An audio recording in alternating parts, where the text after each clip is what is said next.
Now, Israel's military has announced the initial stages of an operation to capture Gaza City, mobilizing tens of thousands of reservists. This even as Netanyahu government deliberates on a new ceasefire proposal to potentially pause the nearly 2-year-long conflict. Army spokesperson said Israeli troops already began operating on the outskirts of Gaza City, noting that Hamas has been reduced to a severely weakened guerrilla force and are now battered and bruised. We will deepen the damage to the terror infrastructure above and below the ground and cut the population's dependence on Hamas. We are not waiting. We have begun the preliminary operations and the initial stages of the attack on Gaza City, and IDF forces are already holding the outskirts of Gaza City. Massive explosions were seen on the Gaza Skyline from southern Israel amid the latest wave of strikes in the ongoing conflict. It comes as Israel's defense minister approved a military plan for the conquest of Gaza City, authorizing the call-up of about 60,000 reservists, piling pressure on Hamas as mediators push for a ceasefire.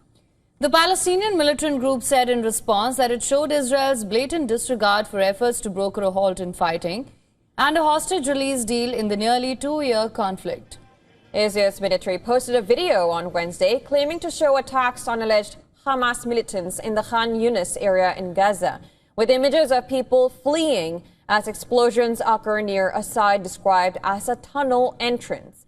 The Israeli military said it killed 10 Hamas militants in southern Gaza while repelling an attack by the armed wing of the Islamist group, which claimed it killed several Israeli soldiers. Gaza Civil Defense Agency said Israeli strikes and fire killed at least 25 people across the territory on Wednesday. According to figures from the health ministry in the Hamas-run Gaza, Israel's offensive has killed at least 62,122 Palestinians.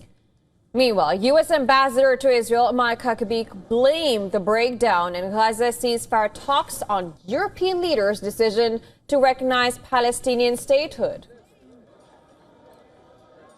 If they believe that unilaterally calling for a two-state, a Palestinian state recognition immediately brings them closer, the sad truth is it's taking them further away. I think some of the actions that you're seeing, whether it's WION or talk about declaring sovereignty or annexation, have been prompted by what is clearly a violation of the Oslo Accords. Now, as the humanitarian situation in the Gaza Strip continues to deteriorate, Israeli-backed American Gaza Humanitarian Foundation has urged for more access points to deliver aid to the region.